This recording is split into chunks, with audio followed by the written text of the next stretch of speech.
اول حاجه تسمع في كلمه زاد كذلك تداولت كثيرا سواء كان من السياسيين او حتى من المجتمع، كل مره ياخذ كلمه، هي كلمه ارهاب. أنا أتساءل ويعني أستمع إلى هذه الكلمة بكل احتراز. من سماهم إرهاب؟ أول حاجة أن الإرهاب غير متفق على مفهومه عالميا إلى اليوم.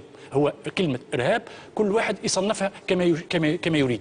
ثم كلمة إرهاب، هل الناس اللي قاعدين نسمعوا فيهم في مستوى التفجيرات كل شيء هم إرهابيين؟ جاءوا قالوا لنا أنهم إرهابيين، أنهم حبوا يفجروا، على الأقل في مستوى الاتفاق أنهم أرادوا يعني قتل أبرياء. إلى اليوم ما زلنا ما نعرفوش الكلمة هذه، ولا بد أن نحتاط في استعمال كلمة إرهاب، خاصة لما نشوف ذلك الشابين في مستوى 20 سنة يعني هم اللي فجروا وقاموا بالعملية هذه الكل. شو تسميه أنت هذاك؟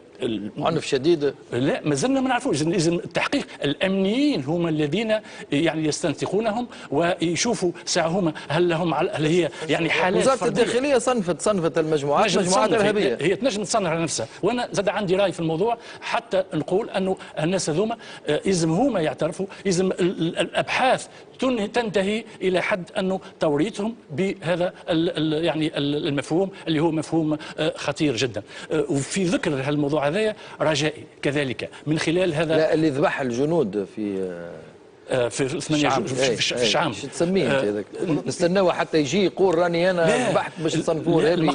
المقصود هو انه التحقيق يعني يوصل، ثم العداله، ثم يقع الاعتراف، ونشوف من هم، لماذا قاموا بهذه الافعال الشنيعه، ثم هل وراءهم احزاب او اطراف سياسيه داخليه ام خارجيه؟ هذا التونسيين ماذا ينتظرون؟